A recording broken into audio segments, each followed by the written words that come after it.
Welcome to Catch My Point. We welcome new champions, New Zealand. What a fantastic, happy moment it was for the three grandmas of the team. Susie Bates, Leah Tahuhu and Captain Sophie Devine, who will be captaining the New Zealand team in the T20 format for the last time last evening. And if one wanted a fairy tale ending as a captain, I don't think there's any better way to do it than what Sophie Devine did. But more importantly, it was how she was ready to share it with everybody.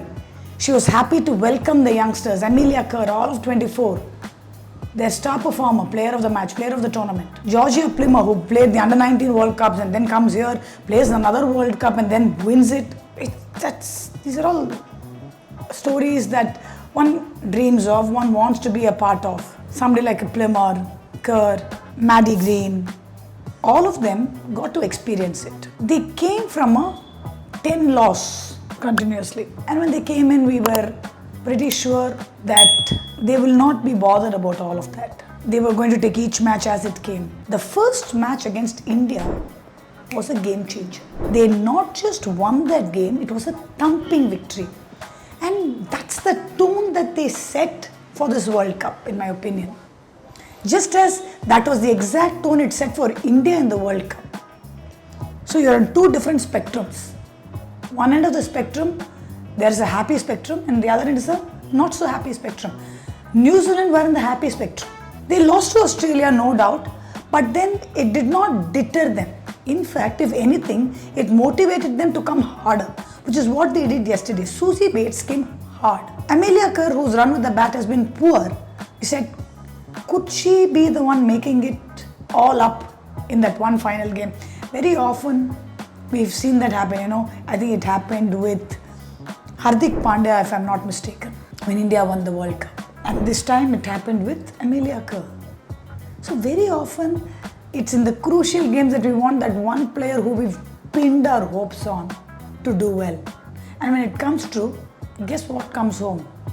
The World Cup comes home. And when all these big names are doing something, there will be this completely quiet person going about their show, right? And that's Brooke Halliday. She had a role perfectly assigned to her every game. She'd come only to bowl at the fag end. It could be 18-20 or 17 and 19th over.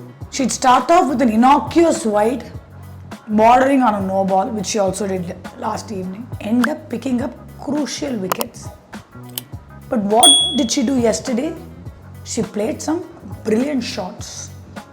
Her 30-odd runs proved to be very, very crucial, and her partnership with Amelia Kerr was quick-paced. When New Zealand lost Halliday's wicket, Maddie Green, who again has not been getting too much batting because the top has been doing reasonably well, came in and scored the one and only six of this match. No one doubt it was a full toss by Kaka, but it still had to be put away. So her six was like the icing on that cake, the cherry actually on that cake. The only six, you get all the credit. I mean, for years she'll be like, who hit the only six of the finals? It's me. That's a story she can tell her grandchildren. You have to feel for South Africa. They had a brilliant, brilliant run. They went up against some very, very good teams, and they did top their pool. They were second, which meant that they had to face Australia in the semis. And boy, did they face them with some gusto. Australia was blown away. And last evening when we saw the team meeting with Paul Adams, it was very emotional, where he said, there is a future that this team has. But it all comes from a brilliant past. A past that we've all gone through. And we are here to make history. So irrespective of the outcome, his request was two things. One, when you sing your anthems, sing it with a smile on your face. Two, be proud of where you have come and what you've achieved today. The result does not determine who you are. I think brilliant words. And that's exactly how they started their run chase. It looked like they had no care in this world. Laura Wolfhard, known typically for an outside off-stump game, took on Fran Jonas with aplomb. The kind of shots that she played on the onside was superb. She cleared that front foot nicely and played the ball between the mid-wicket country region, and when the mid-on was in, she bisected the country and mid-on gap for a couple of boundaries, and it looked like nothing could stop her except one person, Amelia Kerr. It just had to be her wicket. Easy Gaze took a very, very interesting review for a very fine caught behind and of Bosch. I think that was a brilliant review that was taken that kind of flipped a lot of things because Aneka was just starting to get her runs going. And from there on, it was all downward for South Africa.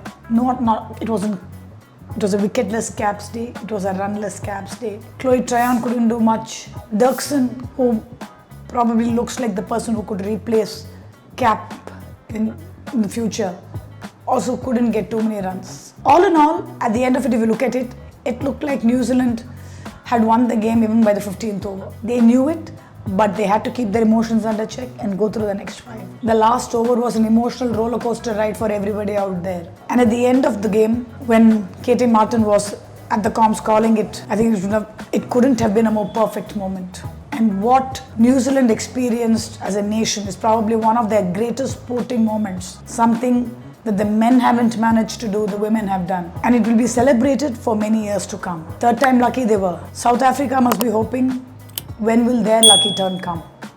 Not too far is what I say. This World Cup was a brilliant eye-opener. It brought in a lot of stars, young stars. Fatima Sana was one of the biggest stars of this World Cup. Brooke Halliday, Georgia Plummer, Eden Carson, Laura Wolfart as the captain, young captain again, like Fatima Sana. Jemima Rodriguez, who again I think has so much potential as a leader as well. So many things to look forward to. So many players who are going to shine. Australia has a Phoebe Litchfield who's going to, I'm very sure, rewrite records at ease and at will. We don't have to wait too long for the next World Cup. It's coming soon, the 50-over format. In India, we will be doing a lot more analysis before that. There's a lot of series that's coming. There's an India and New Zealand that's happening from 24th in Ahmedabad. India is traveling to Australia and we're going to be there covering all this. We're going to have a lot more also happening. We'll probably have some experts come in and talk with us on our channel. And then, of course, all leading up to the WPL, there's the auction that's coming up. So if you want to catch all of this, this is where you come. This is what you listen to. So do like, share and subscribe to Coach Aarti. And congratulations to New Zealand once again.